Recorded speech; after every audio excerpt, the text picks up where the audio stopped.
नमस्कार, मैं इशाक अली। आप देख रहे हैं समाचार भारत उत्तराखंड के जनपद चंपावत की तहसील लोहाघाट क्षेत्र के अंतर्गत स्थित पंचेश्वर धाम बहुत ही प्राचीन धाम है। ये धाम महाकाली और सरयू नदी तट पर स्थित है। ये स्थान भारत नेपाल सीमा से जुड़ा हुआ है। आइए जानते इस धाम के बारे में। नमस्कार साथियों, आज हम उत्तराखंड के जिला चंपावत के तहसील लोहाघाट के अंतर्गत आने वाले पंचेश्वर धाम में स्थित हैं। ये पंचेश्वर धाम अपने आप में एक अद्भुत ऐसा स्थान है जहाँ पर नाम मात्र आने से ही सारे कष्ट दूर हो जाते हैं, उन्नति मिलती है और मनोकामनाएं यहाँ पूर्ण होती हैं। पंचेश्वर धाम आज का नहीं, ये महाभारत काल के समय में पांडवों ने यहाँ 5 शिवलिंगों की स्थापना की थी, जो कि मैं आपको दिखा दूँ। सीधे आगे आप देखेंगे मंदिर ही मेन मंदिर है और इस मेन मंदिर में ही आप देखेंगे 5 जो दीप जल रहा है, यहीं पर जो है यहाँ पर शिवलिंग की जो है स्थापना हुई है। अब मैं बात करूँगा यहाँ ये स्थान जो है सरयू नदी और काली नदी के संगम के बीच स्थित है। यहाँ पर जो भारत नेपाल की सीमा भी है, आप इस ओर देखेंगे नेपाल सीमा लगती है और यहाँ हम लोग जो भारत में हैं। यहाँ प्राचीन मंदिर है, यहाँ पर अक्सर भक्त आते हैं, मनोकामनाएं उनकी पूरी होती हैं और यहाँ पर आने में कोई ख़ास दिक्कत नहीं होती है। सीधे आइए आप चंपावत से लोहाघाट आइए, लोहाघाट सीधे आप अपने निजी वाहन या यहाँ टैक्सी मिल जाती हैं, उससे आप सीधे पंचेश्वर धाम आ सकते हैं। यहाँ नर्मदा नदी सरयू नदी के और काली नदी के तट पर है।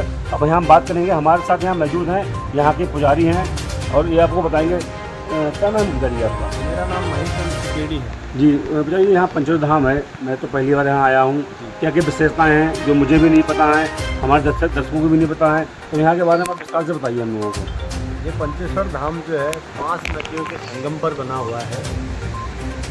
इधर से भारत नेपाल की सीमा बनाते हुए 3 नदियाँ आती हैं, 3 नदियाँ मिल करके आती हैं, इसको महाकाली नदी कहा जाता है। मेन है इसमें काली नदी, दूसरी गोरी नदी और तीसरी धौली नदी।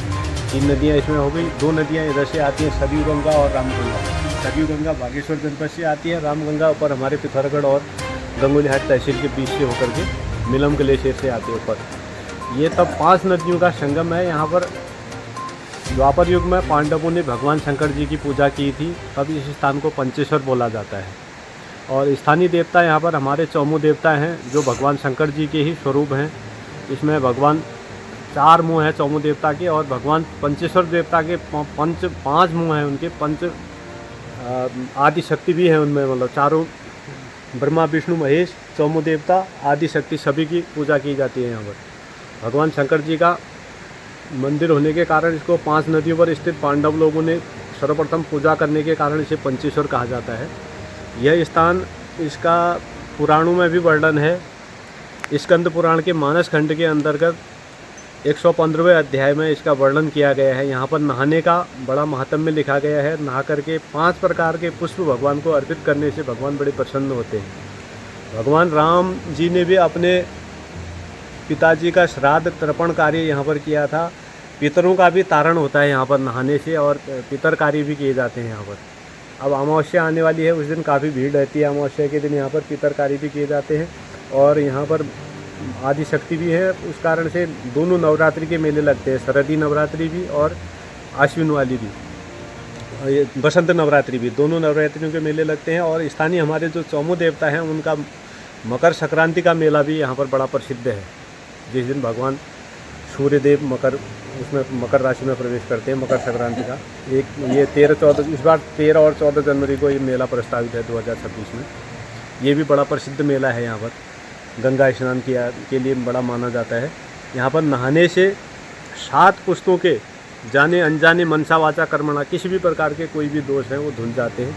और किसी की संतान नहीं हो रही है, निसंतान दंपतियाँ हैं, वो अगर यहाँ पर हमारे चौमू देवता का डोला उठता है मकर संक्रांति के पहले दिन, जिस दिन पोष का लास्ट दिन होता है, उस दिन डोला ऊपर से आता है। ये स्थान जो है ऐसी खड़ी धार में आता है डोला, बिल्कुल ये खड़े ऊपर शेल गांव है, वहाँ से डोला नीचे को आता है। उस डोले के नीचे से ऐसे महिलाओं को पार करने में पक्का संतान की प्राप्ति होती है। ये आज भी है, मतलब आज भी प्रत्यक्ष है ये, इसमें कोई शिकायत नहीं, कभी कोई दिक्कत नहीं, मतलब 100% होता है ये। तब यहाँ पर कोई भी श्रद्धालु, कोई भी भगत अगर मनोकामना लेकर के आता है, सच्चे दिल से अगर इस स्थान पर आता है, अवश्य ही भगवान उसकी मनोकामनाएं पूर्ण करते हैं। ये आज भी प्रत्यक्ष है। धन्यवाद। सभी श्रद्धालुओं की भगवान मनोकामनाएं पूर्ण करें और आप लोग भी इसी प्रकार से आते रहें, आपके घरों में सुख समृद्धि आए, यही हमारी भगवान चौमुख देवता से और स्थानीय भगवान शंकर जी से